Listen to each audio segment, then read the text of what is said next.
Alright, so much like the title of the last video, I actually mean this one as well. Now, that might sound like it's a hyperbolic statement, but it really isn't, honestly, the more that you look into this. So, first and foremost, one of the primary reasons why the title is the way that it is simply for not just performance values and things like that, but also with regards to the 4 firearm safety rules as well. So, as many of you well know, 4 firearms safety rules include: treat every gun as if it is loaded, understand your muzzle discipline. If you don't want to pay for it or bury it, don't sweep it. Keep that trigger finger straight and out of the trigger guard until your sights are on target and you've made the conscious decision to fire. And of course, know your target's foreground and background. And while I didn't read this word for word from the NRA handbook, everyone more or less understands these, and also knows that if you break one, even if you get lucky, that's not necessarily a good thing. And in all this time, a lot of us never really thought about this, well, consciously at least.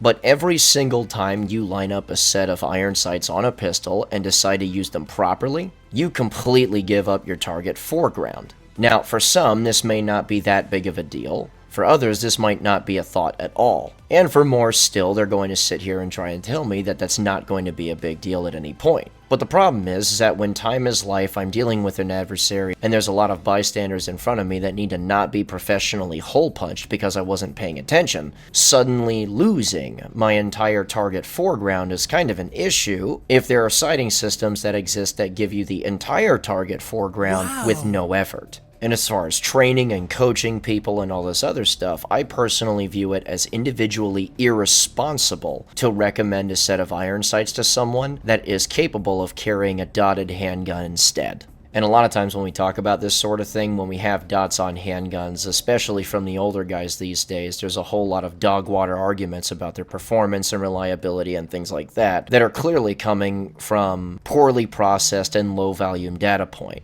But of course, we'll get into that and all the reasons why that's all nonsense here right after a little bit of ad time. Today's video is sponsored by the Sonoran Desert Institute.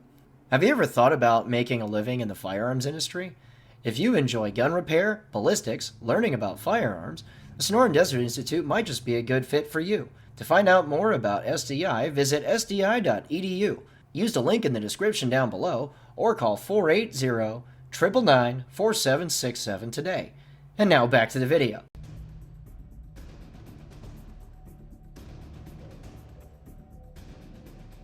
So I think it's worth it here to talk about this. As far as my training career and that sort of stuff is concerned, I've actually shot way more and continue to shoot way more iron-sighted pistol than I do with dots on pistols. This first started with my early career where I started to train in earnest around about 2008, 2009, and that ramped up a lot after 2011 by orders of magnitude. And of course, as far as pistols go, there wasn't really the most reliable way on the planet Earth to go ahead and mount dots to handguns at that point. Throughout that whole thing, we started to see like bore sight solutions start to mount Type 1 RMRs onto handguns, but we didn't even really realize that it would be called the Type 1 at that point. It's only up until very late 2019, actually early 2020, that I would start to put a lot of time on a dot in earnest. For instance, the first video that you see of me using a dot a lot was actually in conjunction with a compensator on a P10C in this video released in January of 2020. So cycle back a few months into 2019, and that's roundabout where my dot career, air quotes, started. So realistically speaking, up to this point, and we're in March now of 2025, I've only really been using a dot for 5+ years. And by plus, I mean barely plus. And in that amount of time, even with red dots still being the primary sighting system that I use on 9mm handguns, I still use iron sights way more than I do a dot on a handgun. And frankly, this is more for cost endurance and things like that, of being able to keep up a training volume that actually works. Because a while back I did a video on the Glock 44, a 22 caliber pistol that enhances my training volume by quite a bit, which allows me to more or less do a 5-to-1 training regimen on reps, while also using a 22 caliber handgun that is sub 1 pound loaded with a 5.5 pound trigger in it to more or less help me hem out a couple of issues here and there, whether it be weapons manipulation or trigger manipulation and things like that, with a set of iron sights on the gun only, which makes things significantly more difficult on me, especially seeing as I obviously prefer a dot on a handgun. So with the enormous training value that I personally do, and then factoring in the 400 to 500 students that I see per year at this point, I can comfortably say, especially seeing as each student that comes through my courseware, either private or open enrollment, usually experiences about 2,000 to 2,100 rounds per set, I can say at this point in time that if there was a glaring issue with dots that really needed to be addressed and that would force me to consider irons as a primary, I would have seen it by now, and I absolutely would have mentioned it. Because honestly, this is just how it goes. I have an obligation to the student base. I'm obligated to continuously adapt to things, especially new technologies that are coming out to enhance their ability to do well, and if I don't investigate that thoroughly, that's a disservice to my student base. And by investigate thoroughly, I don't mean fire 20,000 rounds through 5 or 6 guns. I mean there needs to be a dedicated study, not just through my own practice, but through watching others over a period of years to see what the real efficacy of these new technologies are. And this isn't just with red dots on handguns, it's with modern handgun compensators and the like, as well as the new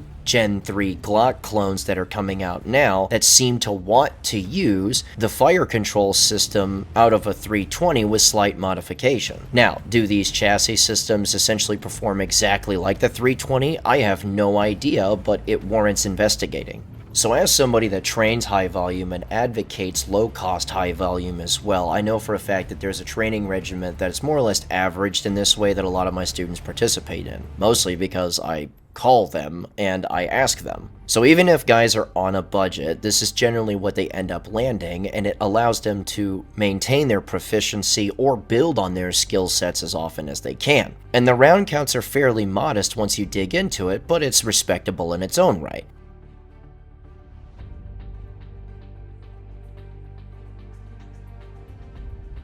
For instance, a fairly typical average, especially because, you have to prioritize bills and eating before shooting straight, a lot of guys are coming in with roundabout, as far as handguns are concerned, 5,000 rounds of 9mm live fire a year, in conjunction with 25,000 rounds of live fire 22 a year. This rate's more or less an expense of roughly $80 a week, which is pretty easily achieved if you just kind of cut out the fast food from your life, as expensive as that is now. In addition to this, to sort out a lot of the weapons manipulation issues, it's roughly 15 minutes over a 5-day span a week. Now, on its face, and just looking at that raw data, that training regimen is rather modest, but the thing is that as things stack up, so do the rep counts, and so do the motor skills and all that other stuff. As long as it's consistent, we're putting in good work here, obviously. Breaking this down further on the math side of the house, and I swear to God there's a point to this, stick with me on it, there's also an average draw count. Now, I'm using as a draw count counter, more or less, my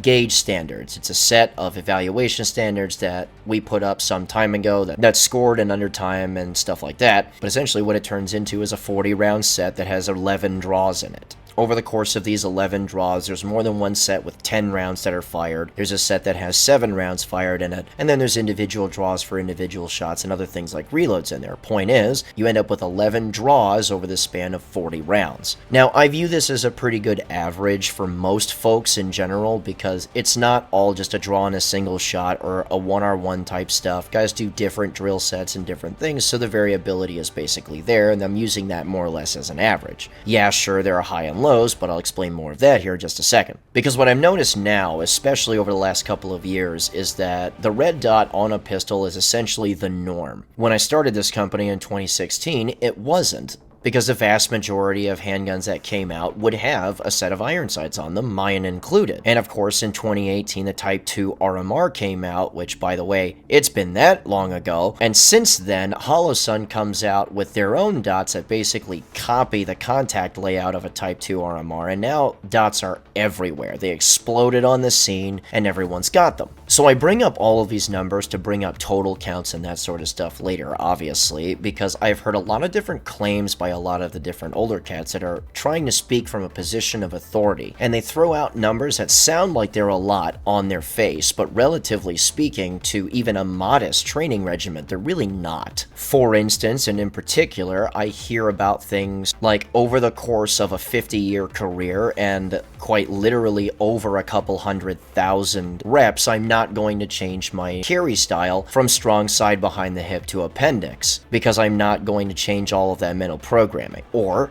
it's harder for me to transition from an iron-sighted pistol to a dotted pistol because over the course of my 50-year career also, I fired 100,000 rounds of iron-sighted pistol. Now, on its face, this sounds like a lot until you really start to break down the math, and unfortunately, I'm Asian, so I'm going to start looking at math. So breaking it down here, if we've got 11 draws per 40 rounds, as more or less an average here, and let's say that over the course of 250,000 reps, this is all live fire stuff, which I doubt, but let's just give that courtesy for the sake of argument. So if we're to run averages over the course of a 50-year career in 250,000 draw reps, we're really talking about roughly 5,000 draws a year. And if these are live fire draws only, this averages around about 18,000 rounds of live fire a year. This isn't insubstantial, however, this also assumes that it's all live fire, which, again, I doubt, but let's just say that that's the case. What this turns into is roughly 275 draws per 1,000 rounds. By contrast, here's a really conservative set of data points based off of things that I know my own students do. We're looking at dry fire 30 minutes a day, 5 days a week, and we're going to cut that in half because I also do rifles, so let's say it's 15 minutes a day, 5 days a week worth of dry fire on a handgun.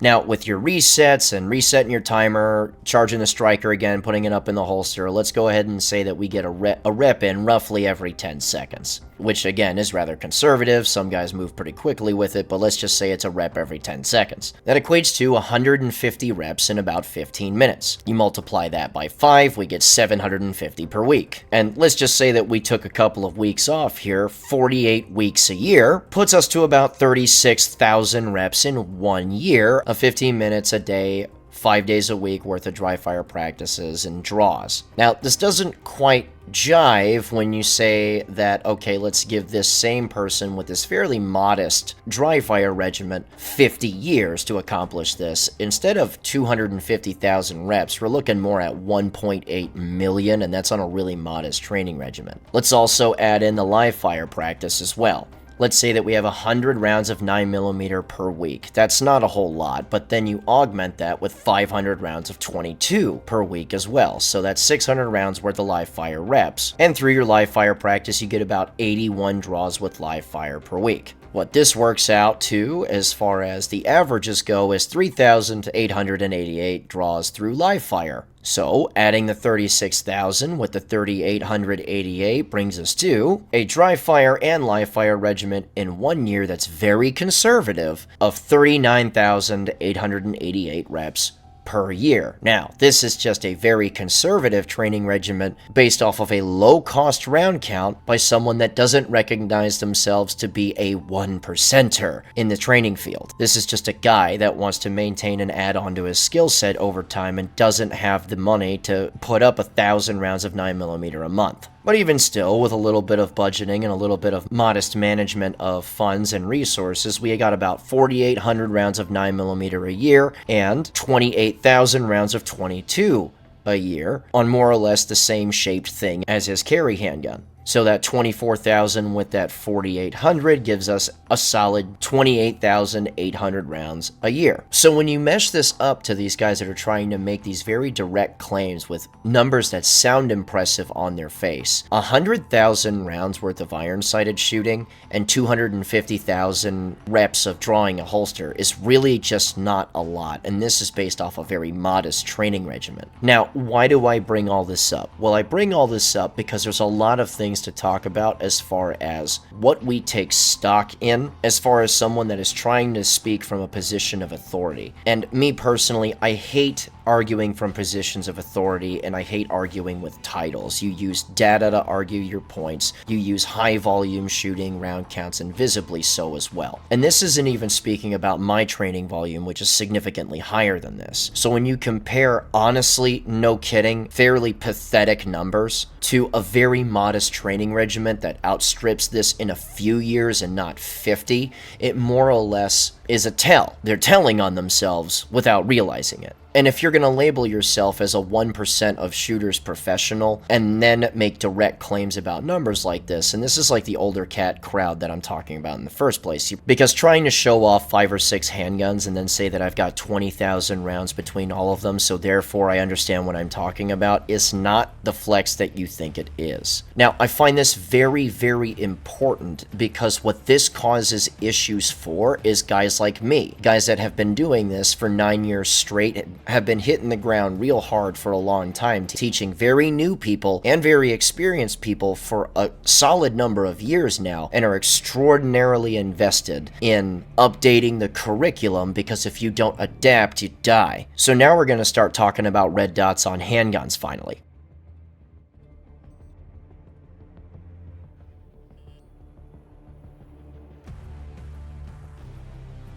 Look, the reliability thing has been debunked to death, and anyone that sits there and tries to say, oh, it's just yet another failure point, oh, electronics component protection, at this point, anyone that tries to offer that argument with the number of truly reliable dots that are out there, even with the picky nature that I go at things, to try and say that, or rather to try and imply that red dots are less reliable than irons on handguns, is 1, intellectually incredibly dishonest, and 2, demonstrably false. Verifiably so, because I have to track data like this. 1 in 4 handgun classes that I teach, I have some sort of dot issue. The vast majority of the time, it's one of 2 things. Either A, it's a brand new guy that doesn't know what Loctite is yet, in which case we teach, yeah, the thread pitch tolerance is actually quite nice and you can get away with this for some time, but if you apply Loctite, over tighten just a little bit, and then rely on the tolerances of the screws, everything will hold in place and not move long enough for the screws to stay put and the Loctite to cure. That's essentially the solution for that, and that guy's never a problem again. Or B, it is a Sig Sauer dot on a Sig Sauer plate on a 320, in which case, if you're just gonna be the alpha chat of rolling the dice, then be my guest. But even still, as previously stated, 1 in 4 classes is going to have some sort of dot issue based off of my averages. By contrast, 1 in 2 classes has a front sight issue, of a front sight coming loose, whether it's dovetailed or screwed in, and either it's so loose that it's unusable, or it just ejects itself from the handgun entirely. And usually, when that one comes loose, we have 2 to 3 more that start to come loose immediately. The theory would be, these sights were already loose, and the second that these other guys see someone's front sight come off the gun, the first thing that they do is start wiggling their front sight, and now the carbon that's locked that into place gets shaken loose with a combination of them wiggling it a whole bunch with their hands, and the handgun cycling at 900 rounds per minute for 3 days. So that's how we end up with several additional issues after that. But the average, once every 2 classes, is about 4 front sights that decide that they're going to go someplace else or come loose, which averages out to about 2 per class that we do. Now, as far as student counts, we're anywhere between 14 and 20 guys. It sort of depends on where we are and where the interest is and how prevalent the student base is there. But that's more or less the averages between the open enrollment and the private classes. But by virtue of just the math and the stats, like the raw data that we have, the dots are significantly more reliable in terms of staying on the gun, which, if it doesn't stay on the gun, I count that as a catastrophic failure of the dot, because now I don't have a sighting system and I have to rely on point shooting. And as a note, by the way, as far as the MOS plate for a Glock goes, I only really see these in class because guys are waiting on their forward controls plate where they haven't had the money yet to go get an AOS cut, so they are more or less stuck here. And of course, they're paranoid because the internet said that these plates are terrible, so they go to exact torque spec for these plates. And I will say, just being truthful, being honest, I've never actually seen an MOS plate come loose and fall off of a gun. Now, I know that they do. People I trust have sent me photos of warp plates or videos of what looks like someone trying to slap shot an RMR into some dude's face because he used an MOS plate. I know that they fail, but I personally have never seen that before because of those circumstances. And of course, I'm paying very close attention to it because there's a possibility that I might have to hand a student one of my guns. And of course, by contrast, when I was teaching this and it was all iron sights on pistols, I would regularly have to bring more than one backup pistol because the second that a front sight comes loose on an iron sight only gun, that screw, that front sight, whatever that arrangement is, that's going to be a problem for the next 2 or 3 or 4 days that I have to teach. So typically speaking, I would end up handing one of my guns to this person while we wait a full 24 hours for the Loctite to set on this front sight that is now out of action. So of course this would virtually guarantee an issue going forward unless it was immediately addressed by usually a backup pistol standing in its place for the amount of time that that guy needed to wait for the 24-hour period to expire. So as far as general reliability, the claim that dots are not as reliable as iron sights on pistols is absolute nonsense to anyone that actually uses this equipment. And if, for instance, you as a trainer see a lot of dots coming loose from guns, I'm gonna call this a skill issue on the trainer's part because at this point he should probably have said something about properly installing screws to hardware in general. And as far as the electronics components and the protection of those components is concerned, listen, we have had truly reliable red dots on pistols for 8 full years now. The Type 2 RMR came out 8 years ago, and it's been just fine the whole time it's been out. And even before then, when Boresight Solutions was installing Type 1 RMRs to Glocks, the only issue that you would ever have with those is a contact that wasn't very aggressive starting to shake loose, which only required you to bend that contact onto the battery compartment, which made some guys a little squeamish. I understand that. But once that was more or less fixed in place, it's really hard to screw that up from there forward, which is the only reason why the Type 2 RMR exists in the first place, is because the potential for its usefulness was noticed immediately. So as far as the reliability is concerned, it's been well established by anyone that's actually collecting data for quite some time. Another mythical downside to dots that I see people talking about, and this isn't just the old guys either, it's some of the new cats that have no idea what they're talking about also. For some reason, people are always trying to say that dots that are mounted to handguns print more. So I can see this if your shirts are really small and if you're so fat that you can see the rolls through the shirts. I can see a red dot starting to print a little bit under those circumstances. But if your clothes fit, the dot's right next to your belt. How is that going to print more? The answer is it's not. This is an invention. It's fiction. Flim-flam, as it were. So I don't understand why people even bring this point up as if it's a little needle that actually says anything. What it really is, again, is it's you telling on yourself. You don't conceal guns very well, because you probably carry them in pretty dumb places. And it also lets me know that your clothes don't fit too good, too. Whether that's a you problem or the clothing problem, something needs to get sorted out.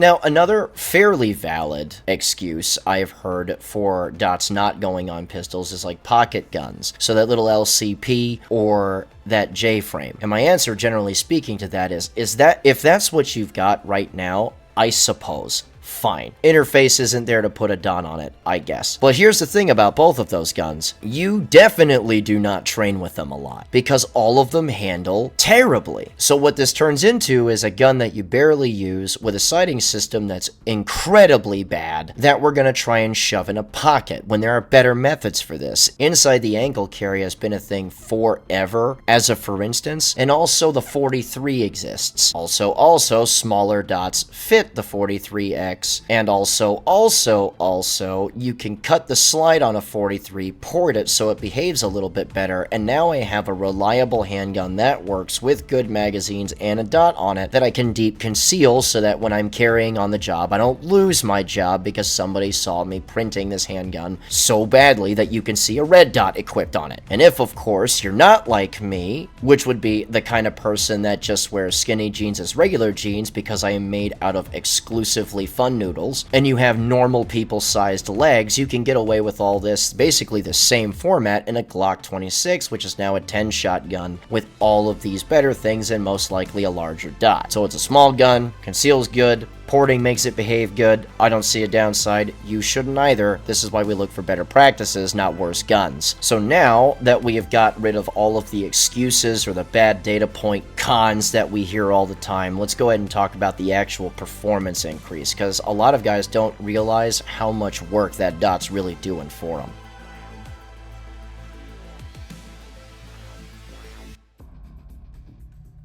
Besides, I can see gooder. And as a note, by the way, before someone brings up, I don't like the fisheye lens thing that I see when I try to bring the gun up and sight my dot in on a target. Again, you told on yourself as if this is some sort of defense against dots or some sort of gotcha against your ability to see things with a dot on a pistol. That expressly notifies me and anyone else that shoots these properly that you're not target focused, you're dot focused. So now suddenly field of view and how blue the glass is and all of that matters to you. So again, if you use the equipment correctly, none of these issues even exist. You won't even notice that they're there in the first place because your attention is on the adversary and the bystanders that you're not trying to hole punch. So one of the biggest things that a lot of people are not really going to talk about, and this has to do with how precise things are, is that the general dot size for a dot on a pistol is somewhere between 3.25 minute of angle, 2 minute of angle, or 1. Now, relative to a pistol iron front sight, these are actually incredibly small objects, and what that does for us more than anything else is that they're bright enough for us to see really well in all lighting conditions, and also it's small enough to get out of the way and give me all the information that I need so I can properly focus on the things in front of me rather than a sighting system. Cobbled together with this, decent parallax, not quite rifle grade parallax, but decent parallax allows a considerable amount of error when lining up those sights, so I don't have to get anything perfectly centered really with anything in order to shoot pretty straight. This only really magnifies itself as you increase the distance, and as far as parallax goes, the worse conditions that you could possibly be under is, and that's close range stuff, the greatest amount of error that you get, generally speaking, is almost completely inconsequential. And what this essentially turns into is people not quite understanding why it is that they shoot better at distance with a dot than they do with a set of irons. Now, there's multiple factors in that, but we'll come back to it here in a bit. Now, I recognize that adjustable irons exist, but generally speaking, they're not really all that precise in the first place, and two, they're rather fragile. We'll come back to that here in just a second. But the simple fact that reliable dots that are produced today are pretty easily zeroed, and the turrets themselves are accurate. Now, you know that you're onto something here when you're able to track ballistics data on a handgun, especially considering that as far as a self-defense arm is concerned, it is considerably worse than your rifle. So trying to have as many advantages as you can, even with an adjustment click of 1 full minute of angle, is going to give you miles of advantage, especially considering that 1 full minute of angle click is being adjusted at usually 25 yards. In addition to this, and speaking about dot brightness and good parallax and things like that, not everything that happens as far as individual self-defense is from a draw. Sometimes the gun may have to be out there for some time, and you may not want to have it leveled up, pointed at them with your concentration on getting a sight picture the whole time. Sometimes you're more or less just sort of keeping a gun there. This happens a lot with police and similar types of folks that can see themselves under these sets of circumstances. But the thing is that if you're at a ready position and you drop your handgun slightly out of your plane of vision, but you still have your attention that way, the really cool part about having a dot projected on a screen and in your peripheral vision is that you can actually pick up that dot in your peripheral vision. And for those that are about to say, oh, I've never really experienced that before, it's not that hard, man.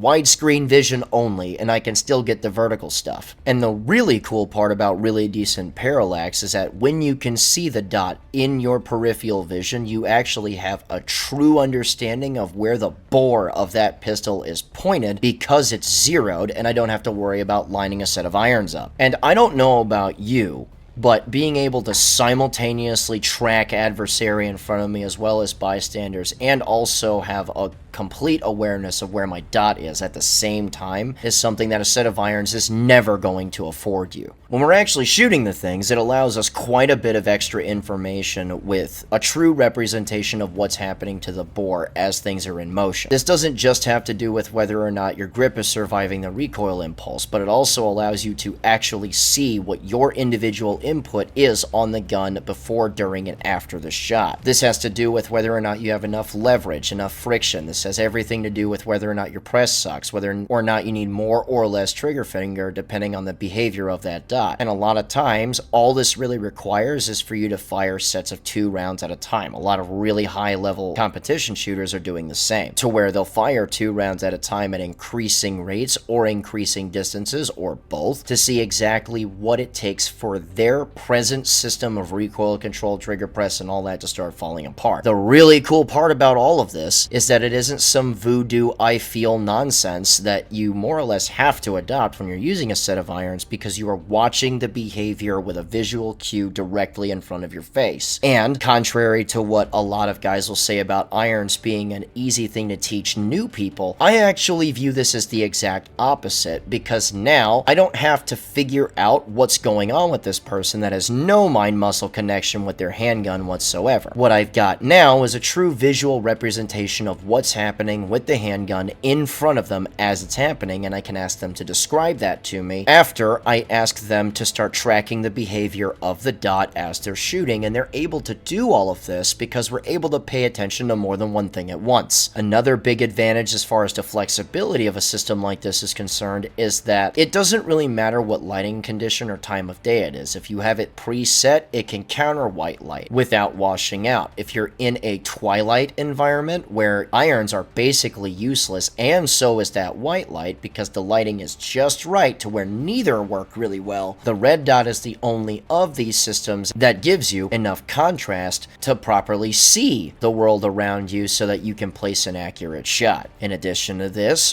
when used in conjunction with night vision, you can preset your dot to either work with the night vision itself or work with low light. There's reasons for both, but either way, this defends against lighting conditions significantly better than any set of iron sights will, with infinitely more flexibility. And while we're talking about adaptability for lighting conditions, let's talk about adaptability altogether. If you shot a pistol suppressed before, you thoroughly understand that the entire practice is absolute dog water. It usually messes with the reliability of the pistol quite a bit, and if you're running a set of irons only, good luck, because suppressor height irons are basically a joke because they're never on, because irons are not that precise and you have to do a lot of drifting to make them work. And if you're not using a set of suppressor heights, have fun with taking even more of a guess when you're trying to shoot suppressed. But the cool thing about the dot is that none of this is a concern, like at all. Mount suppressor, go to work, that's it. And while speaking of this, a lot of people are going to talk about ammunition types when we start talking about shooting suppressed. Guess what? Your defense loads can be more easily tailored to the dot that you're using, rather than if you have a particular defense load that you like, but it doesn't jive all that well with your target ammunition, you don't have to worry about drifting your sights from one to the other or whatever. You can more or less have a confident, competent 0 at 25 that gets you 0 to 100, and then you can just make an appropriate and accurate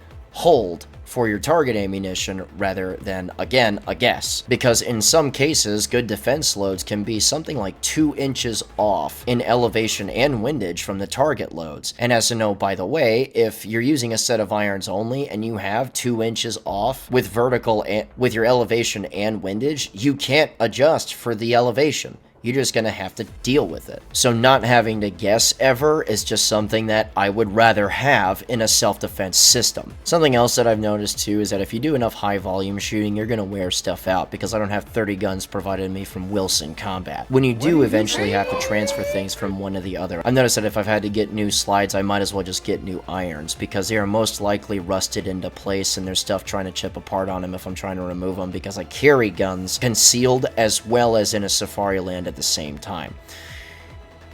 So having to do that and just having to buy a new set of irons and then having to install them is frankly just a little bit annoying. If I have a set of sights that I like, I'd rather just remove it from the old slide and put it on the new one. And that's something that optics can readily do, because more often than not, especially now, the screws that come with these new optics are coated. And when we're talking about coatings, let's talk about carbon coatings, because I'm going to talk about occluded shooting. Now, whether or not it's been raining a whole lot, or you've got a lot of dust, or you've got a lot of snow, or your dot hovers particularly close to your ejection port, it doesn't really matter if your front sight is covered up all the way, because occluded shooting is absolutely a thing. And again, if you're using a dot properly, just focusing down range and then drifting the dot into your plane of vision, none of this actually matters. And a lot of times I notice that my glass is really clouded well after the fact that it is. So again, just like the fisheye lens thing, when most people start to mention this sort of stuff, again, you're telling on yourself. Something else that I've noticed too, especially in like force on force type stuff where you're dealing with actual human adversary, and this isn't just with students, but it's with me too. When I'm dealing with close range shooting and that sort of stuff, and you're even able to get to extension, but that's a whole new set of talking points. What I have noticed, especially because of the mechanics required to get a dot in your plane of vision, is that I do significantly less point shooting under these sets of circumstances with a dot on a pistol. Mostly because, and this is something that I detected over time, because it's something that you're drifting into your plane of vision, and because you're already focused on the adversary in front of you, it is significantly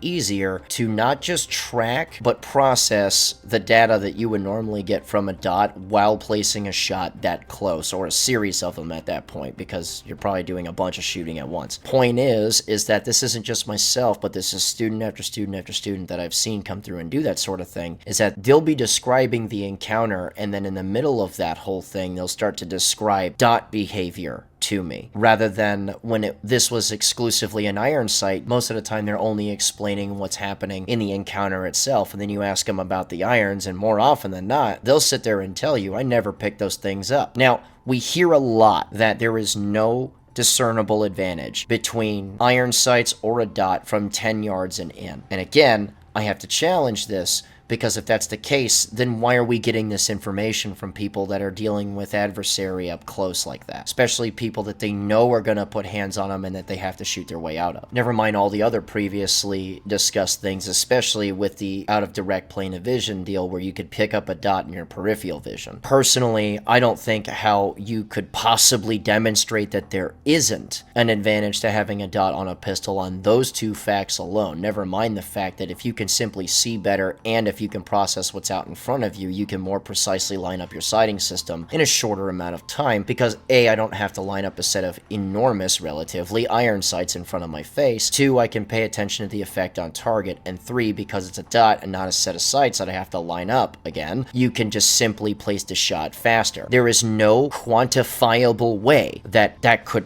possibly be a null advantage between the two if you consider not just the theoretical math and everything else, but the actual application of people that have experience, real experience, high volume experience with using these things. This point pisses me off because, again, it's spoken from a position of authority by people that tell on themselves by giving you the information that they have, of which there isn't much. And further from this, more on the adaptability side of the house, I used to see this a bunch with what would happen to front sights on iron-sighted only pistols when you had the 17 or the 19C, the ported pistols or compensated pistols. It was just imported friggin' barrels, where something you needed to get really, really comfortable with right now is a black front sight, which frankly is what you should be using anyway, but the point is that without red dots on pistols, there were a lot of high-vis sights that guys were using, such as the old HDs. And if that was your preferred pistol front, good luck, because it's just going to be a black sight from here forward, and if you use tritium vials for night sights, you weren't going to be able to use that thing for very long either. And I've noticed that even if there is, for instance, a ramjet or a Parker Mountain out front or whatever, a lot of times you would still get carbon coatings or carbon cloudings on the front sights themselves. Not as much, but you would still get some. Point is that none of these are a remote consideration if you have a dot on a pistol. The sighting system is completely unaffected with whether or not you ported something. And finally, now we're dealing with austere environments. There's this larger surface area for me to grab onto. So if I need to grab over the top of this thing and jack a slide, it was way, way easier to do than without it. Now, we're talking about austere environments. So my hands are real wet, the slide's real wet, stuff doesn't want to move in the way that I want it to move, things like that. Because no, it's not really hard to grab an iron-sighted gun only and jack the slide and go from there. What I will say though is that with a dot on the gun, whether it's two-handed manipulation or one-handed manipulation, it is significantly easier with a dot mounted to the gun, which if I have a stoppage with a pistol or whatever, my life is made significantly easier by just mounting this tool to my handgun. So even if I didn't say anything about irons from here forward, all of those advantages cobbled together make for an enormous performance increase over a set of irons on the gun. This is enough positive data point to where even if I didn't hide iron sight, to where even if I didn't talk about iron sight issues with you guys, it would still be readily obvious this is probably the way that you should go. That said, we're still not done, because in the interest of being thorough, I'm going to talk about iron sight issues. Now, there is exactly one advantage that iron sights have over a dot mounted to a pistol, and it's exactly this. There is no requirement to change a battery. And if that's the case, and quality dots that exist now have year-long battery change times to where you could get away with a lithium 2032 for 2.5 to 3 years, but even if you change it once a year, how is this really an advantage? Are we going to Mars? Are we going to fight dudes with handguns on the moon? No, it's not a real advantage. But now let's talk about the issues that iron sights have. The first and foremost that I'm going to cover here is that iron sights, yes, you can rock the house with them. You can run a gun well with a set of iron sights on it. I did well. Other guys do well. I continue to do well. I'm not saying you can't do well with a set of irons. I am saying you're worse off. And the reason I say that is that it is a non-adjustable, extremely imprecise set of tools. Think about this for 1 second. Aside of LaRue trying to make memes, absolutely no one on planet Earth would accept a set of fixed only irons on a rifle that has a much higher propensity for putting out lethal damage. So the self-defense arm that you can carry that is inarguably worse at stopping threats, why is it now suddenly okay to not care about how precise your sighting system is? I recognize that a lot of people haven't done the math on this, so therefore they don't understand why it is that they shoot better with a dot at greater distance than they do up close, but that's okay. Again, Asian, I did the math. Your typical front sight measurement in minute of angle, assuming it is at proper extension away from your face, and again going on averages, because there's a lot of different iron sight fronts out there. You have between a 60 and a 70 minute of angle front sight blade in front of your face. Now earlier I talked about red dots and I talked about the minute of angle dots that we have. There's a lot of people, I'm not included, but there's a lot of people that look at the 6-minute dot on an RMR as intolerably huge. Imagine being tolerant of a 60-minute dot. That's the front sight on your handgun. And as a note, by the way, you also have that same measurement total left to right of it once you've lined those sights up. So you have the ability to make an error of roundabout 120 minute of angle or 140 depending on the sight width. And in some cases, it's significantly greater because for speed, we have big U notches in a lot of rear sights. If we were talking about a rifle, if we were talking about anything that you could zero, having that sort of error in the smallest misalignment of that optic in the center of that glass or whatever, if you had that sort of error in any other sighting system, that would be intolerably ridiculous. It would be laughed out the room, and no one would ever remember that it existed because it vanished so quickly. But instead, we have people that are still trying to hang on to the fact that they think that iron sights can be as precise for self-defense distances as a dot mounted to a handgun, or in some cases, some really ridiculous cases, and I'm not saying all of them say this, as precise or more precise than a dot at greater distances. This is complete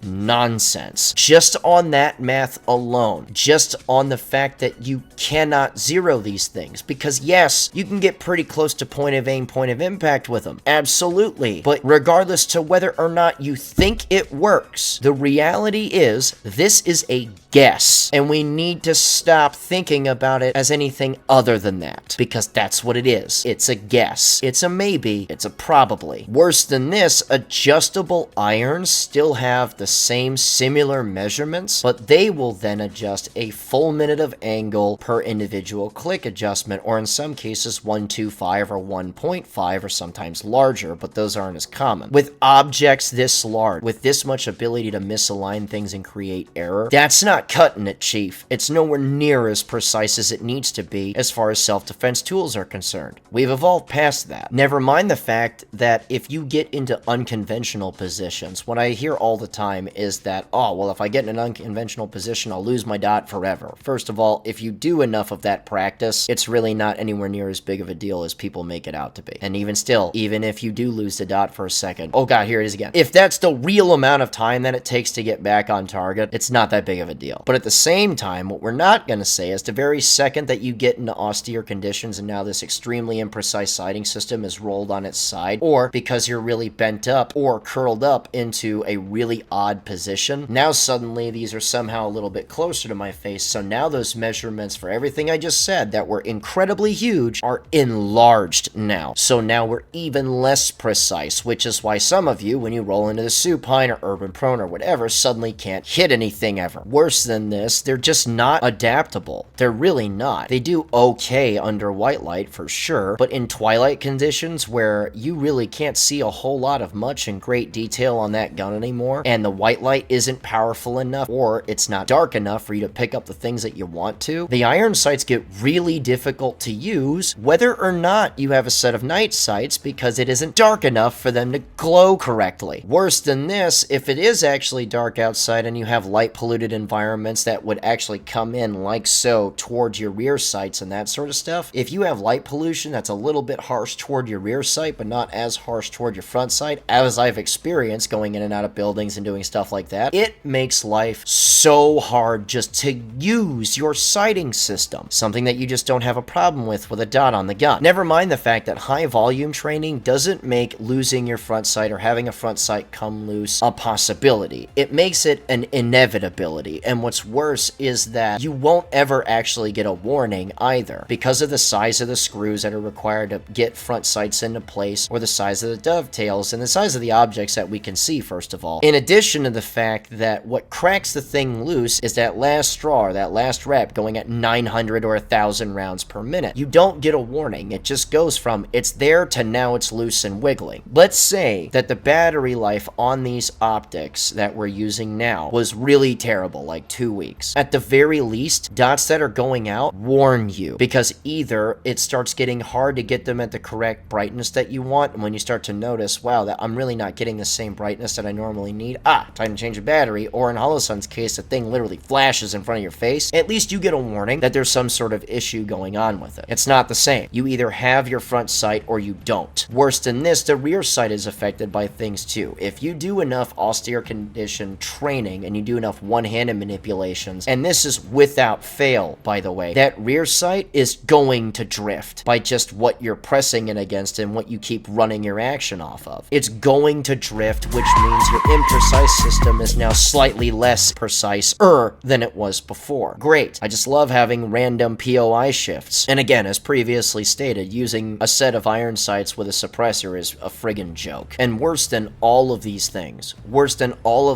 combined, is at the very second that you line up a set of irons and then focus on that front sight, leave the target area blurry, you no longer have a target foreground, man. It's just gone. I don't care if you think it's a big deal or not. Just because you get away with not following one of the 4 firearm safety rules doesn't make it okay if you had a way to follow all 4 and didn't do it. So now that we covered all the real data points here, admittedly the next part is a little bit petty because I have heard a lot of people compare red dots on pistols to previous fads in the firearms industry that had their own reasons for falling in and out of favor. But the thing is that the comparisons to these fads is just left right there, and frankly I view that as incredibly intellectually dishonest. So among these trends that I've heard this compared to are things like 40 Smith & Wesson, lasers on handguns, grip pods, biohazard reticles for the zombie craze, and that one time that every clout goblin in the AR-15 space decided that they were going to skeletonize everything while simultaneously letting you know that, I swear to God, guys, the Cerakote finish with our battle-worn Cryptek pattern is coming out in 2 months, I swear. We just have to finish our over-the-beach test type stuff, okay? I don't like the comparison that is made between the red dot on a handgun to these other little fads that came in and out. Mostly because all of them had their reasons for coming in, and they all had really good reasons for falling out of favor. And what's worse is that these issues in and of themselves are not actually discussed. They're just kind of left there and grouped together with a red dot, and most oftentimes you hear the red dot on a pistol referred to as something like a pistol laser. And that is, with all the things that we've discussed and all the data that's been collected, not just by me but by my student base, honestly it's a little insulting at this point. So let's go ahead and talk about these just as an example, because a lot of people will be like, well, where's 40 Smith & Wesson today? Well, 40 Smith & Wesson fell out of favor with people because it was eating guns, because it's a high pressure cartridge that's trying to compromise between 9 and 45, and all 3 of them perform basically the same with modern defense loads. That's why it disappeared. Grip pods would break in half. Handgun lasers fell out of favor because, especially at the time that they were introduced, electronics protection packages for these things were basically non-existent, and if you were able to zero them, of which you very rarely could, not only was the zeroing process incredibly imprecise, it would never hold. In addition to this, it would just murder batteries. So what are you talking about? And the only reason why the laser even came into existence in the first place is because people realized that iron sights are slow. But the solution didn't hold up because that system was actually even slower than using a set of iron sights. You know, and other stuff that came and went. Grip pods fell apart at the touch of a light breeze. The skeletonized gun parts never actually did anything for you other than catch on everything that ever existed in your house and cost a whole lot. And the Cryptek pattern, which was cool for like a month and a half, got annihilated by people that like to use Rust-Oleum and fishnetting. This really isn't hard to figure out, but the simple fact that slide-mounted dots have started to gain prevalence since about 2012 with, I'm going to give a lot of credit to Bore Sight Solutions, and then for the last 8 years we had the Type 2 RMR and the enormous and competitive industry of open and closed emitter dots that are reliable as hell and have come out since then. The simple fact that there are people that teach other people by the thousands to think in this incredibly intellectually dishonest way makes absolutely no sense, save it for the simple fact that they know that they're falling out of favor and they know that they're falling out of relevance. Because as far as a slide-mounted dot is concerned, this is absolutely not that previous junk. And as previously stated, trying to compare something like an RDS on a handgun to all this other previous stuff is something that really speaks to someone's experience with the equipment at large. And what this really is, more than anything else, is this reject modernity phase that you see a lot of people go through when they don't have much to offer people because of the simple fact that they are falling behind and are refusing to change. And what truly annoys me more than anything else on this is that history tells us over and over and over again, with the endless stretch of filled graveyards, that we're were indeed filled by brilliant men who were unwilling to adapt. And the lesson to be learned in that is rejecting modernity will result in reality hitting you way harder than you think it will. Now, this isn't to say that you should embrace every single new thing that's ever existed. It took me a good 3 years of observation with not just the industry and other guys that were testing the stuff, but my own student base, if I'm being honest, to see if whether or not it was reliable enough to continue to use. But after all that time and all that experience, and especially over the course of the last 5 years, I can definitively say, beyond the shadow of a doubt, the future is now, old man. Gonna have to get used to it. That being said, if you want to come train with us, you absolutely can do that. Our open enrollment schedule is posted through December of this year. If you want to set up a private class with us, you absolutely can do that as well. Reaching out to contact me is not a difficult endeavor, especially if you go through the website. If you want to support us through Patreon, you can absolutely do that as well. I do my best to produce these videos and turn them out a little bit early for the paying members to see. And if you want to get even more out of that, $41 a month gets you as much training as you want with us, provided that it isn't a logistically challenging course, such as a private or a soft skin vehicle class for fairly obvious reasons. In addition to this, I opened a Discord recently, and if you want to follow me through my other social media links, the links for all of this are in the description below. And remember, guys, a regular guy's firearm is the last defense against tyranny.